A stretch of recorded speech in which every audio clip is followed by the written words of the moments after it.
मर्जी मन मस्तिष्क में एकांकी मौन को लेकर पूज्य उड़िया बाबा जी के वचन बार बार प्रेरित करते हैं कि उड़िया बाबा जी के अनुसार मौन हमें ईश्वर के पास ले जाता है, मौन ब्रह्म की ओर, मौन आत्मा का साक्षात्कार, मौन जीवात्मा से परमात्मा तक पहुंचाने की सीढ़ी। आता महाराज जी, क्या मौन से मानसिक मौन और वाचिक मौन से विरह की अनुभूति और प्रगाढ़ होती है? और बिल्कुल बिल्कुल 100% इसमें कोई एक भी परसेंट संशय नहीं, क्योंकि वाणी से सबसे ज्यादा अपराध बनता है।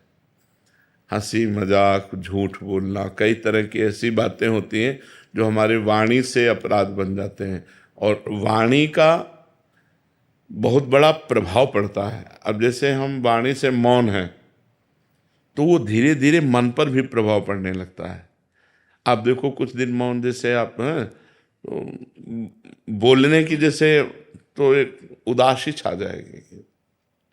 अब बोल सकते नहीं तो फिर एकांत का मन करेगा कि हम किसी से मिले ना, किसी से जुले ना।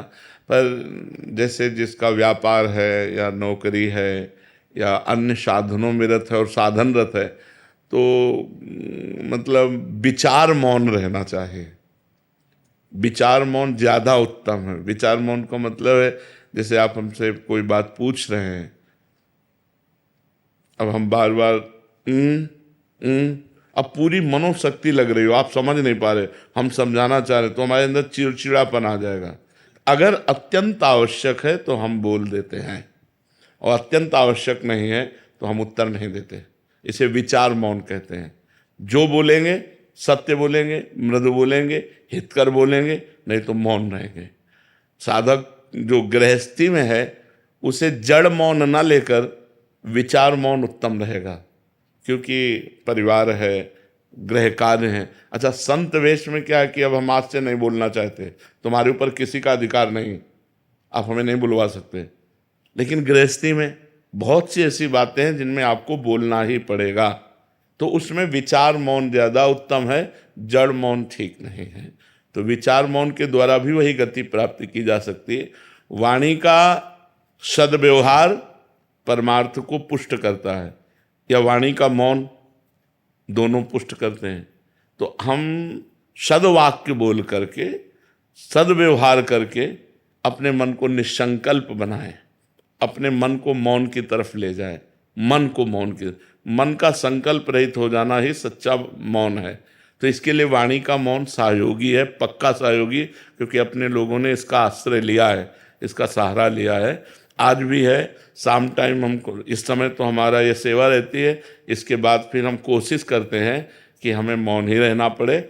इशारे से बात कर ली, जैसे कोई बात है कि आप अगर बहुत बोलना हुआ तो 2 शब्दों में बोल दिया, यानी शांत अपने सुमिरन चिंतन में। तो ऐसा है, व्यवहाररत उपासक को विचार मौन रहना चाहिए।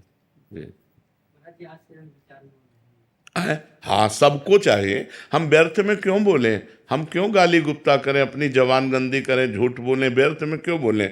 बहुत गंभीर रहना चाहिए, शांत रहना चाहिए। उसकी बात सुनी, अगर बोलने लायक है तो उत्तर दिया, नहीं तो मौन है, हमें क्या मतलब, चल दिया। अगर मान लो आपसे कोई पूछ रहा है, आपसे ही डायरेक्ट पूछ रहा है, कोई बात पूछ रहा है, आपको लग रहा है उत्तर देना ठीक नहीं, नजर नीचे की, चल दिया। वो आदमी जो समझे, पागल समझे, अभिमानी समझे, जो समझे वो समझा करे। आप तो प्रपंच रहित हैं, और जो साधक है वो समझ जाएगा, बड़ा प्रवीण साधक है, अपने आप को कैसे बचाता है, देखो मौन होकर बचा लिया। शांत बिल्कुल बहुत जरूरी है। नहीं, वाणी से इतने अपराध बनते हैं कि लोग समझ नहीं पाते। वाणी से अपराध ही अपराध बनते रहते हैं, शरीर से और वाणी से ज़्यादातर अपराध बनते रहते हैं। इसीलिए परमार्थ में उन्नति नहीं हो पाती।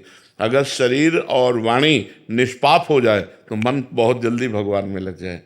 इसीलिए देखो, संतों को देखो, बड़ा पवित्र स्नान, कपड़ा लत्ता सब पवित्रता से रहना, कि हमारा शरीर निष्पाप हो जाए, हमारी वाणी निष्पाप हो जाए, तो मन भगवान में लग जाए। मन का तन और वाणी से बड़ा संयोग है। हम जहाँ बोलते हैं मन हमारा वहीं जाता है, हम शरीर से जो क्रियाएं करते हैं मन उसी में जाता है, जो संबंध रखते हैं। अगर हमारा देखो, तभी 3 की शरणागत कही गई, तन वांग मनो भी।